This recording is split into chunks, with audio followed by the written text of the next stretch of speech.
마가 요한의 다락방에 모여서 기도하던 120명의 제자들이 예수님이 약속하신 성령을 받고 초대교회, 즉 예루살렘 교회가 시작되었습니다. 성령의 하나 되게 하시는 역사로 예루살렘 교회는 세상에서 볼 수 없는 아름다운 모습을 나타내게 되었습니다.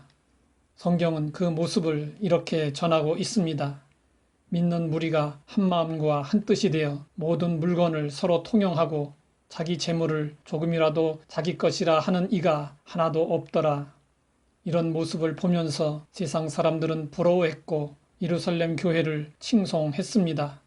그러면서 믿는 사람들의 수가 날마다 더해졌습니다. 공산주의 이론을 창시한 칼 막스는 이런 예루살렘 교회의 모습을 보고 공산주의 이상을 생각했다고 합니다. 그러나 그가 꿈꾸던 공산주의 이상은 한낱 꿈이 되고 말았습니다. 이제 공산주의 이상을 실현하려는 국가는 세상에 없습니다. 왜 그럴까요? 이유는 간단합니다. 인간은 지극히 이기적인 존재입니다. 그래서 사람들이 사는 이 세상에서는 다툼이 끊이지 않습니다. 칼 막스는 이 사실을 간과했습니다. 예루살렘 교회에서 유무상통이 있었던 것은 그 당시 성도들이 특별했기 때문이 아니었습니다. 오직 성령의 역사로 말미암아 한 마음과 한 뜻이 되었기 때문에 가능한 일이었습니다. 예루살렘 교회가 항상 그렇지는 않았습니다. 과부들의 구제에서 분배의 불평등으로 인해 원망과 다툼이 일어나기도 했습니다. 교회도 성령으로 충만하지 않으면 무기력하고 세상과 크게 다르지 않습니다.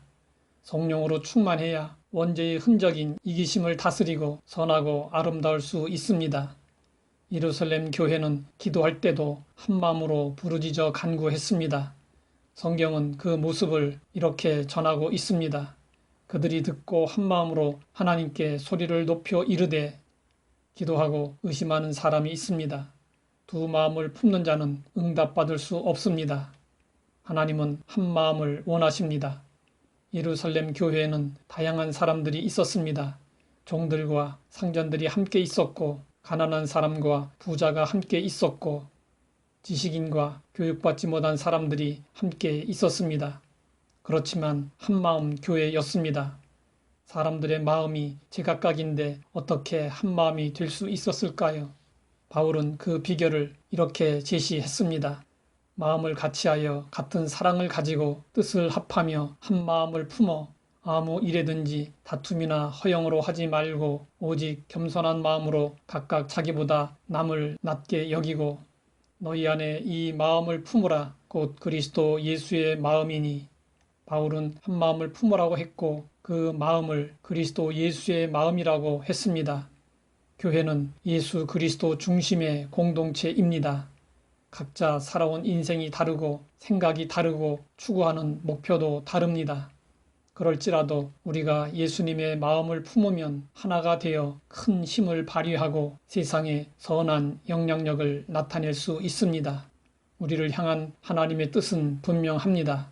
이제 인내와 위로의 하나님이 너희로 그리스도 예수를 본받아 서로 뜻이 같게 하여 주사 한 마음과 한 입으로 하나님 곧 우리 주 예수 그리스도의 아버지께 영광을 돌리게 하려 하노라. 우리는 성령으로 충만하고 성령이 하나 되게 하심을 힘써 지켜야 합니다. 그리고 예수님의 마음을 품어야 합니다.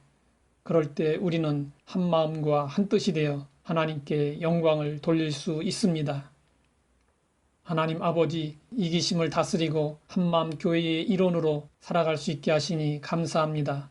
성령 충만과 예수님의 마음으로 우리를 향한 하나님의 뜻을 이루게 하옵소서.